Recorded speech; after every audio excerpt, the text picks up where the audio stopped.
I'm Andy Shannon. I run a company called StartupBootcamp. At least I run the global organization of StartupBootcamp. We're a group of accelerators. Right now there's 12 of them in, I think it's 9 or 10 countries, so it's quite large actually. And we have an acceleration program, and it's focused on investing in 10 startups at a time. So every one of our programs invests in 10 startups a year. And all of our programs have some kind of industry focus. So for example, in London, we have a fintech-based program. And in that program, we have a bunch of fintech corporates who are our backers, who we connect with the startups, and that's one of the main value adds. So like most accelerators, we have mentors, we have an acceleration program, we have a demo day. But what makes Startup Bootcamp a little bit more unique is every one of the programs has an industry focus. We have lots of corporates that we engage very closely with, and we have this huge kind of global presence. So when a company is ready to scale, let's say after they raise a couple £1,000,000 or dollars or euros, then we can help them go kind of around the world. We already have locations in a lot of those places. Startup Bootcamp is an investor at the end of the day. We take equity in these companies, we invest capital, but much more so we invest time. So once they come out of the 3-month accelerator program, they join the global alumni community. Right now, I think there's 350 alumni that have gone through Startup Bootcamp programs.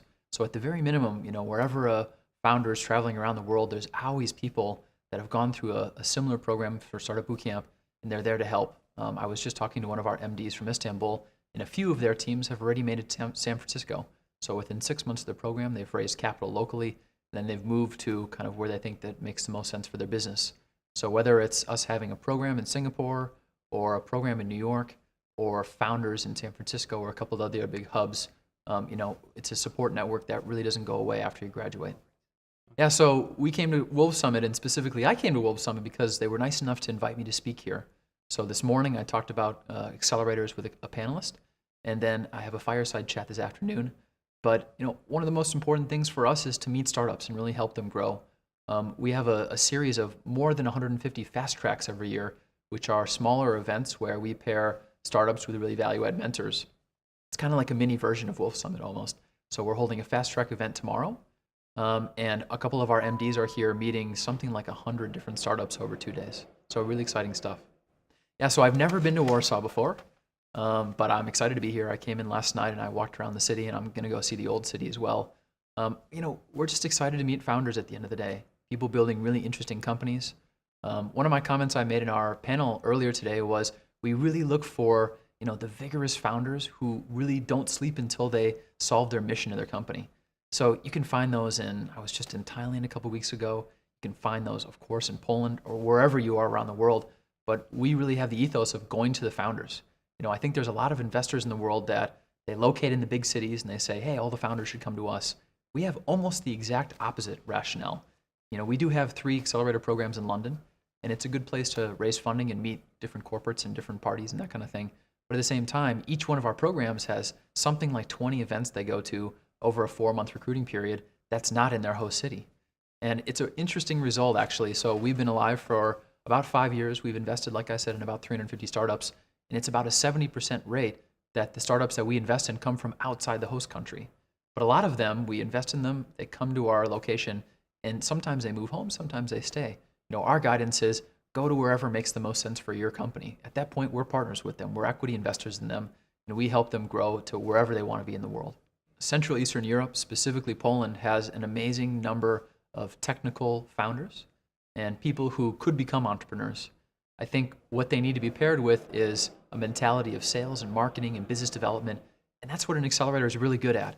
So what we look for is a founding team that has really, really deep technical knowledge, but also aspires to improve their sales and marketing knowledge. And we see that a lot of founders, yes, they may be technical or developers or engineers by trade, but they envision themselves something greater as well. A lot of times one of them stands out as a CEO, and that's the one person that we really work with.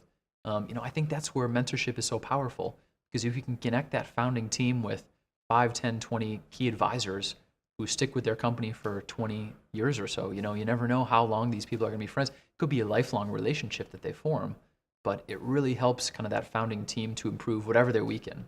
When it comes to technical folks, a lot of times they don't need to bring in other people on their team. They can learn the skills themselves. The funny thing is I think it's actually easier to learn the business side than the engineering side. I think you can train the business side, but engineering takes so many years, right? And that can be a profession for a life. So like I said, our killer team is a couple of founders who can build a product. Optimally, they have some kind of design sense, and they're coachable. And when we put them around really serious mentors, CEOs of companies, head of innovation, whatever it may be, they suck in all that knowledge. They start to understand how to develop new business, how to sell people, kind of how to market their company. And those are the kind of founders we look for.